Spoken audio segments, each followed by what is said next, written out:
चुनाव से 2000 नोट का क्या लेना देना, कुछ भ्रष्टाचारी है जिनके पेट में दर्द शुरू हो गया है। अनिल राजभर यूपी सरकार के मंत्री।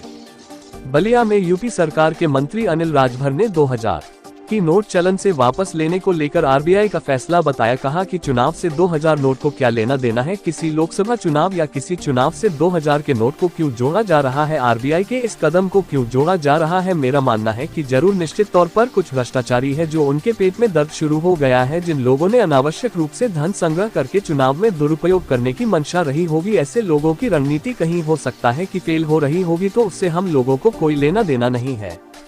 वही स्वामी प्रसाद मौर्य के बयान की रामराज्य एक धोखा है, पर यूपी सरकार के मंत्री ने कहा कि देखिए, स्वामी प्रसाद मौर्य जी से हम कहना चाहता हूं कि वह समाजवादी पार्टी को समझे। समाजवादी पार्टी के जो राष्ट्रीय अध्यक्ष हैं, उनके कंधे पर जो बंदूक रखकर गोली चलाने का काम कर रहे हैं, ये पूरी तरह से प्रायोजित बयान है। समाजवादी पार्टी स्वामी प्रसाद मौर्य को आगे करके कर रही है, समाज को जाति और धर्म के आधार पर बांटने के कदम पर आगे बढ़ा रही है। ये कहीं से वाजिब नहीं है। समाजवादी पार्टी मुद्दों की बात करे, विषय की बात करे, हम लोग कभी पीछे हटने का काम नहीं करते हैं। और मामूली बयान नहीं आए, किस तरह से समाज को गुमराह करने के लिए निरंतर बयान किस तरह से आते रहे। निकाय चुनाव में जनता जवाब दे दी है, तब भी इनके जबान पर लगाम नहीं है। जनता ही ऐसे लोगों का इलाज करेगी और लोकसभा में ऐसे लोगों का इलाज हो जाएगा, पक्के तौर पर हो जाएगा।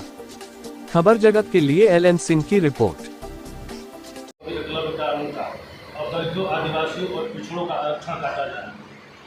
देखिए, स्वामी प्रसाद मौर्य जी से मैं कहना चाहता हूं कि समाजवादी पार्टी को वो समझें। समाजवादी पार्टी के राष्ट्रीय अध्यक्ष जो उनके कंधे पर बंदूक रख के गोली चलाने का काम कर रहे हैं, ये पूरी तरीके से प्रायोजित बयान समाजवादी पार्टी स्वामी प्रसाद मौर्य जी को आगे करके कर रही है। समाज को जाति और धर्म के आधार पर बांटने के तरफ कदम बढ़ा रही है समाजवादी पार्टी। ये कहीं से वाजिब नहीं है। समाजवादी पार्टी मुद्दों की बात करे, विषय की बात करे, हम लोग कभी पीछे हटने का काम नहीं करते हैं।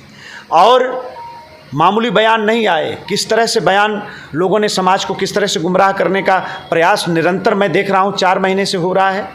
निकाय चुनाव में जनता ने जवाब दे दिया है, उसके बाद भी इनकी जबान पर लगाम नहीं है। जनता ही ऐसे लोगों का इलाज करेगी और लोकसभा में ऐसे लोगों का इलाज हो जाएगा, पक्के तौर पर हो जाएगा।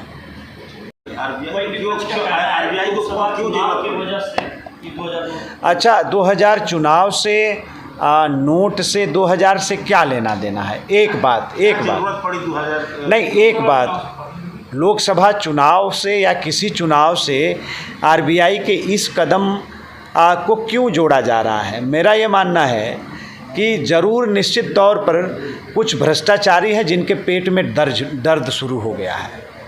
जिन लोगों ने, मुझे लगता है कि अनावश्यक रूप से धन का संग्रह करके और चुनाव में दुरुपयोग करने की जिन लोगों की मंशा रही होगी, ऐसे लोगों की रणनीति हो सकता है कहीं फेल हो रही हो, तो उससे हम लोगों को कोई लेना देना नहीं है।